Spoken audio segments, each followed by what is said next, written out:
I just released a deluxe album, so if you're gay, autistic, trans, or just really emo, then you should check it out. I've got a music video, I've got some merch, and I have a Patreon too. And I have a Discord too if you want to make friends, because I know you have none. The doctor was like, under no circumstances, use the crutches to get up the stairs. I'm like, do you want me to crawl? I'm not gonna crawl. This is the wrong way. It's just... Hello, underachievers! So there's a situation on the hands of me right now, on the foot of me. So as you can read the title, I did break my ankle, and if you're a true fan, you're a true follower, you've been here for a while, you would have seen the video I made when I broke my rib, when I got a kidney infection. Hello, underachievers. When I got top surgery. Hi. All sorts of medical shit. I've kept you guys updated because it makes good clickbait. The situation now is that I have broken my ankle, and I thought I'd tell you the story time of that today. This is my Tana Mojo moment. He f***ed me with a toothbrush! There'll be all sorts of twists and turns. And if for any reason you think, oh, he's a little bit loopy, I am on a lot of codeine. They gave me 56 pills of codeine, and I'm taking it as per their instructions. To set the scene, imagine this. You're NOAHFINCE, Mr. Noah Finn Adams. You've been nominated for a prestigious award. The prestigious award is called the Rainbow Honors, which, to be honest, I haven't heard of before, but I respect and love that there are awards for gay people, and that I was nominated for one. So yeah, I was nominated a couple months ago. I got an email saying, congratulations, you've been nominated for this award, and the other people in your category are Elton John. So I was like, okay, I'm not winning. There's Nadia, we love Nadia. There was Lola Young, we love Lola Young, and a bunch of other lovely queer, transgender, gay, lesbian, bisexual, non-bi, I actually don't know what all of them were, to be honest. Some form of freaky. And we were all in the same category for LGBT Musician of the Year. Bear in mind, at this point, a couple months ago, I got glass in my eye. I've taken a lot of visits to the hospital recently. I got glass in my eye, that's why I had to go. I wasn't sure if the glass was in my eye, if it had cut my eye. I went there, the doctor kind of bullied me a little bit. He was like, you think you have glass in your eye, but you're not sure? I had glass in my eye. It's a couple days ago. The event is Saturday, the something of some, Friday. Wait, it's Friday. It's a Friday in London. To get to London, I've just moved out of London. We had to travel quite far. This will be relevant later on in the story. So, do you know what is the most coolest thing that a person could wear? Specifically a short 5'5" transgender person. Of course, it's New Rocks. Those big old chunky shoes that could not possibly cause an injury, and I haven't at all feared for my life while wearing them. To be real, I'm clumsy as I'm hypermobile. There's too many things wrong with my body. I got symptoms, ailments all over the place, and I just deal with them as I dealt with this situation. The morning of, I woke up, I went into the sink at 8 a.m., I cut all my hair off, chopped it all off, ran around the house, went to a writing session, finished a song. Plane, next place. No sleep, no fear, nobody believed in me. And then I met Corey in London. We go to, what's the Tipton? The London Tipton? Paris Hilton. Oh my God. We went to the Hilton in Park Royal, which, by the way, if you've ever played Monopoly, Park Royal, what's the other expensive one? Mayfair. Park Royal, Mayfair. Very expensive parts of London. And what I didn't do before I went to this event was do any research. I didn't look up what it was about to be. Turns out it was a very corporate event. Most of the nominations were for people with jobs. Of which I don't know what any of them did, to be honest. I turned up with my haircut, and I wore a kind of suit situation. It was real hot. And we looked around us. It was a very overstimulating event, as is every event that I go to where I have to be in front of a camera. Immediately pulled onto the red carpet, take some really probably not very good pictures, and then we sit down. We have a 3-course meal. It was wonderful. I'm on a table of queers, obviously. I know a couple of them I don't know. It's me and Corey. The starter was an orange foam. They milked an orange somehow. I don't know how they did it. And bear in mind, my nomination, my category, is one of the last ones. We have to go through about 20 categories, loads of really inspiring speeches, loved it. A lot of language that I didn't understand. They were talking about sectors and industries and companies and clocking in and circling back and all that jargon that I don't use in my day-to-day life. So it was a wonderful queer night of queer celebration. And I remember specifically saying to myself, saying to Corey, saying to other people that asked, which was nobody, I am not going to get drunk until at least after my category is announced. When it comes to anything in my life, I think, oh, it's fine. This is happening in 2 months. I'll have my together by then. I didn't have my together by then. I realized very soon before the event that my category was vote only. Every other category, it was like voted on by a committee, by the professionals that know what they're doing. Whereas my category, you had to vote if you wanted to win. I kind of prepare for the worst in every situation.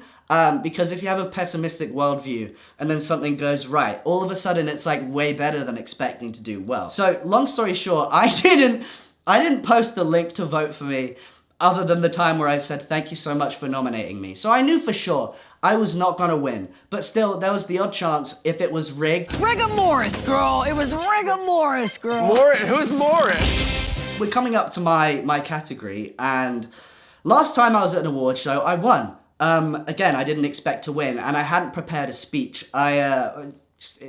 Here's what my speech was when I won.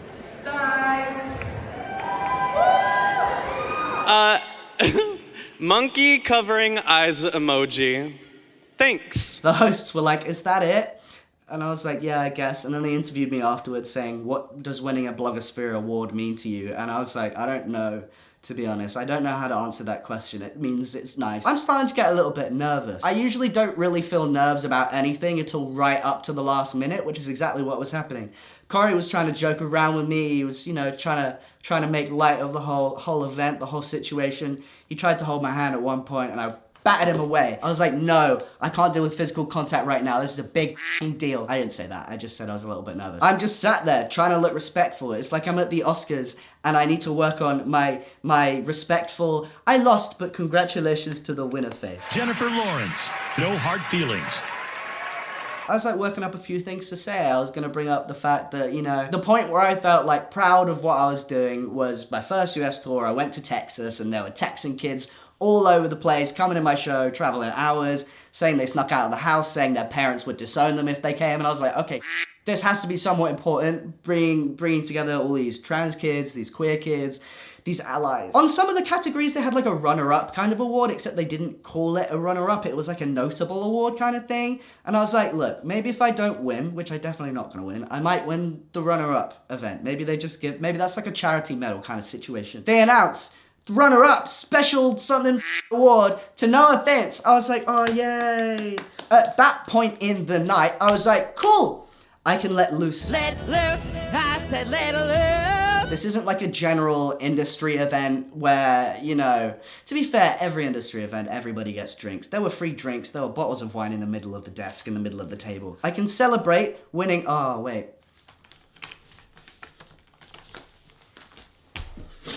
Gonna go get my trophy. So the most honorable place that you would put a trophy is, of course, in the bathroom. Because where else would you put it?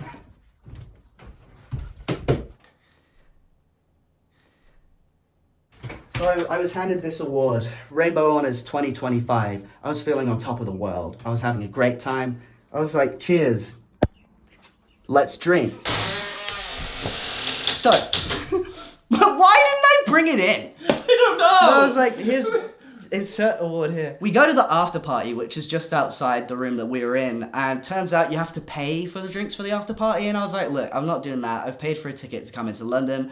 I'm exhausted. Me and a bunch of people from Black Pride who won an award and had like one of the best speeches of the night. We go around all the tables and we think, oh, look, not everybody would have finished their wine, right? There might be some remnants. There might be a little, what does Winnie the Pooh say? A smidgen. We find like 4 completely full bottles of wine. I don't drink all of that. I probably have like a bottle of wine myself. And by that point, I don't really remember what happened after that. I don't really remember the hotel. But what Corey says is that we got a taxi to a bar. I don't even remember what it was called. Something like Nemesis. And I was exhausted. I had been saying since we left that I wanted to go home because I was tired. And you know what? If I did go home because I was tired, I wouldn't have broken my ankles, so I'd say that's Corey's fault there. So after we go to that bar, we either go to another bar or we don't. And Corey realizes, oh God, we've missed the last train home. It's probably like 3 a.m. at this point, and we're like, Jesus Christ, okay, we're just gonna have to wait around until the train comes. We can either go straight to the train station and just chill out, or we made a friend called Aisel. Hello, Aisel, you're wonderful. We went to Aisel's hotel, and that was the worst choice I think I made the entire night. The drinking wasn't a bad choice. losing the award and choosing not to ask anybody to vote for me, really not that bad. I got a nice piece of glassware in my bathroom. As soon as we get in the hotel room, there are 3 steps. And you think, Noah, that's not that many steps. Jesus, you can't even do 3 steps without breaking your ankle? Apparently not, because what I failed to remember is that I was wearing new rocks. I stepped down 1 step and immediately, like, this is my foot, okay? This is the leg. I can't, ooh, 90 degrees. So this is my ankle, my left ankle, my pure, beautiful, womanly, 4.9 stars on Wiki feet ankle. What happened is I get down the first step. Not only do I just like go over on it, it's like in slow motion. I noticed every millisecond it was like, oh, okay, we're going down, we're going down. And because I'm so hypermobile, my leg did not follow. And usually in cases like this, so this is where autism comes into it, which, you know, after the diagnosis, it made a lot of sense. So throughout my life, I've always had a really, very high pain threshold. I broke my rib, I didn't cry. What I did do was try and comfort my dad because he felt bad that he made me go fast on a skateboard. When I broke my arm when I was 10, the only reason that my mum took me to hospital was because I cried. And that was bad because I didn't cry because of physical pain. I feel like the way I describe it is like, I don't really feel pain in the way that a usual person does. I feel more discomfort, which looking back now, when I made all my top surgery vlogs, I'm like, guys, it's fine. It doesn't even hurt that much. It's just uncomfortable. Maybe it does hurt, but I just feel it funky. Usually I'm able to recover myself. Like, I'm used to my ankles being flip-floppy, my arms. There are loads of times where I could have broken my ankle, done the exact same thing, but I fixed it. But I was so tired, I was a little bit drunk at this point, that I just went straight over. And of course, I'm like, ow! But I don't scream or shout like that. You are now rocking with will.i.am in NOAHFINCE. That's really dramatic, and I'm not like that. I'm not a you know that Family Guy clip where he's like,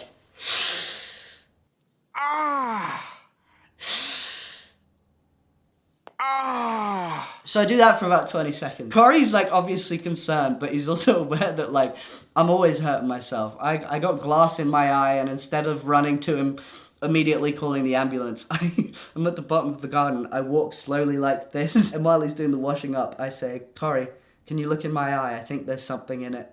He's like, yeah, just let me do these dishes. And I say, no, can you look at it now? He's like, why? I'm like, I think there's glass in there. And he's like, you're a f***ing idiot. You start the sentence with, there is glass in my eye. I couldn't get up. And it was at that moment that I realized, oh shit, I've really f***ed it. You know when like, sometimes you fall over, you hit the ground real hard, and it hits a bone, and you're like, oh, I don't know if this is bad, but like 2 minutes later, the pain subsides. This is not what happened at this point, and for some reason, I didn't take off my new rock. I just kept it on there. So we sat in the lobby for a little bit, trying to figure out what to do, and at this point, I was like, I want to go home. I want to go home. And Corey was like, the train's not for 2 hours. We can't go home. Do you want to walk home? I said, no. So instead of doing that, we went up to Aisel's hotel room. I had a bit of a lie down. Oh, yeah. I would take it, but he's just about to leave.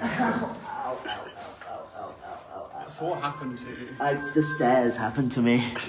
I'm wearing platform shoes. I'm a 5'5". I like the shoes, by the way. They're cool, right? They hurt my ankle though. That's very racist. So we get an Uber to the station.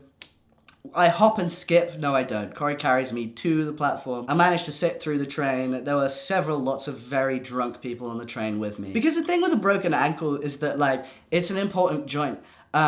You need an ankle to walk and to hold up your foot when it's so... Wow, look at you being ableist. No. People without ankle. I'm sorry if you don't have an ankle. That was so up. I'm so sorry. I get home. I don't really remember what happens because of the trauma. I'm like, cool, we'll put a bit of ice on it. Corey was like, get that raised, get some ice on it. I found a first aid kit that I bought for Duke of Edinburgh when I was 15. So we wake up the next morning, I'm like, oh God, it still hurts. And I kind of just assumed that like I would sleep it off and it would be fine in the morning. And I had felt to realize that like obviously alcohol is a painkiller.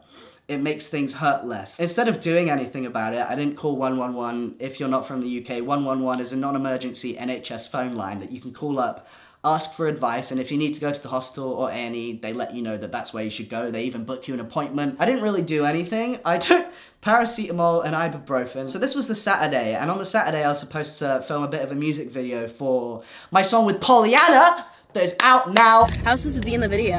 No, I actually wanted So, 2 days pass. to 48 hours pass. At this point, it's, you know, it's changing color. Shapes and colors. You know how trans people are just like, I made myself a man. I'm a homemade man. I built myself brick by brick. My ankle was building itself brick by brick in a very not flattering way. What stage in your transition is breaking your ankle? Oh, that's far. That's 10 years plus. That's like, I got there early. Because of the pain tolerance, like, it was hurting. It hurt, but the way that my brain works, I was like, if it's not hurting when it's still, if it's not hurting unless I move it, surely it's fine. Obviously not. Corey's been saying this whole time, call 111, man. Like, Corey is the guy that's just like, you should sort yourself out. And only at 1 a.m. that night is when my toes stopped working. It's not funny. It's a little bit funny. Okay, can we get it right? No, man. Why aren't those ones moving? So it was at that point that I thought maybe I should go see somebody about this. I'd done my Googling. And to be honest, when I Googled it, I was Googling like, does sprained ankle cause bad bruising? Absolutely. There were lots of pictures of sprained ankles that came up and looked like my ankle. Maybe a little less up. Bear in mind, I was also smoking a little bit. I was smoking a little bit of purely for medicinal purposes, for the pain. And it's when I get in the bath that it just ends up getting worse and worse because I didn't have it up. So it just ended up pooling more and more blood in there. And I messaged Corey and I'm like, does this look right to you? He's like, no. You need to call 111, please, A&E, or at least call 111. And I'm like, oh, okay, I'm still a little bit and I don't want to call 111 when I'm So I waited 30 minutes. Corey made me set an alarm for 30 minutes. I was like, hey, yeah. She's like, hey, yeah, what's going on? Yeah, so went over on my ankle like maybe 2 days ago exactly at this point. But the situation is that like I can't feel my toes anymore and they've stopped working. She was like, is there a lot of bruising? Yes. Is it misshapen? Yes. Let me put you on hold. 2 minutes later, calls back. So we've booked an appointment at the nearest hospital to you. You should go now. I crutch up to A&E. We go in. Immediately, there's like a poor homeless man in a wheelchair. He's beaten up. His whole face is swollen. There are people in the waiting room that made me feel validated about not going there because I'm like, you're having a way worse night than I am. The homeless man is just like, does it hurt? I'm like, yeah, it hurts. He's like, yeah, me too, man. I got stabbed 8 times today. And I was like, wow, okay. If anything, I have privilege. I go in to see the nurse. He's like, hey, man, yeah. So yeah, you have wrapped that up quite tight. So maybe the swelling is from that as well. And I was like, well, it wasn't that tight when I left the house. It's just swollen up a bit. And he was like, yeah, so the situation is here. So you can either wait here for 5 hours, or I would recommend going home, getting some sleep, coming back at 8 a.m. because it's a 5-hour wait time to see the x-ray guy. So I went home! Next morning, 8 a.m. Go straight to minor injuries. There's a lovely lady there who has the exact same injury as me, the exact same foot, the exact same crutches. Hers looks not as swollen as mine, by the way. But she had done it the night before. Mine had been 2 days. The nurse comes around. He was like, yeah, so have you taken any painkillers? I say no. He just whips out the codeine. A lovely, wonderful twink does the x-ray. My leg is kind of stuck in this position. It doesn't want to move this way because that hurts. He was like, yeah, could you just do that? I was like, yeah, maybe. And so he put his hand on my leg, tried turning my leg, and instead of my leg turning, my entire body by instinct just went. He's like, yeah, so sorry to say, if I'm being completely honest, I don't know exactly what's happened, but here are your 2 options. Either you fractured your ankle, and judging by the x-ray, this line, it definitely looks like a fracture, but a small one. Or, because of the bruising, you've got a significant amount of bruising, and him saying I had a significant amount of bruising made me feel good about myself, because I was like, I'm not wasting your time. So he was like, yeah, because of the significant amount of bruising, it's either a fractured ankle, or I wouldn't be surprised if you've torn your ligament. And when you tore your ligament that intensely for that amount of bruising, it will pull off bits of bone with it. I don't need to know about that. You keep that to yourself. Which I don't think sounds very nice at all. So it was like, yeah, so essentially, we're not going to put you in a cast because it's the bone on the outside. There's no point putting you in a cast. He gave me this. It's a support like this.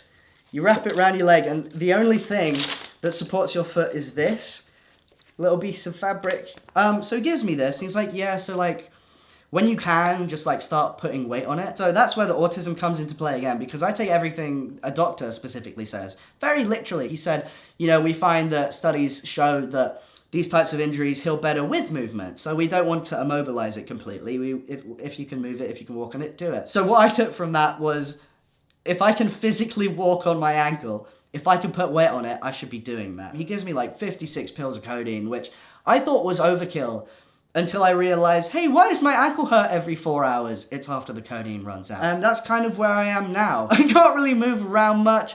My ankle still hurts. This made me feel fragile. This did not make me feel supported. My foot was kind of flip-flopping all over the place. So I spent a couple days debating on whether or not I should buy a walking boot, because if I want to put weight on it, I'm not doing it with that. So I ended up buying a boot, and then yesterday, my brother was staying around. He's like, if you need to walk around on it, let's go to the shops. Usually takes a 10-minute walk. Took me 20 minutes, and Corey had to carry me home, so it's gotten a little bit more swollen. So I guess that's where we are now. My ankle is broken. They didn't give me a recovery time, so it may be broken for the foreseeable future. If I've learned anything, it's that I shouldn't be wearing new rocks, even though they look really cool, and I probably will go back to wearing them. I have learned that regardless of if I think I should, I will just call 111, and they'll let me know if I should go to the hospital, because I can't have done it any good. Make sure to stream Boy Girl by NOAHFINCE and Pollyanna. Well, it's by Pollyanna featuring NOAHFINCE. Have a good day, don't break your ankle. See you later, losers. Goodbye. How are you gonna do this? I've got one foot that works. Oh no! I didn't mention what made it worse was sorry. I went outside, I sat in the garden, and of course, what do the mosquitoes go straight for? Not every other limb that I have or every other part of my body that's full of blood. They went for the ankle that obviously was pooling with blood. I have 5 mosquito bites on my broken ankle. Although, no, that's a lie. To be fair, I'm sorry. This should be stream of consciousness. I'll start that again. My brain went blank.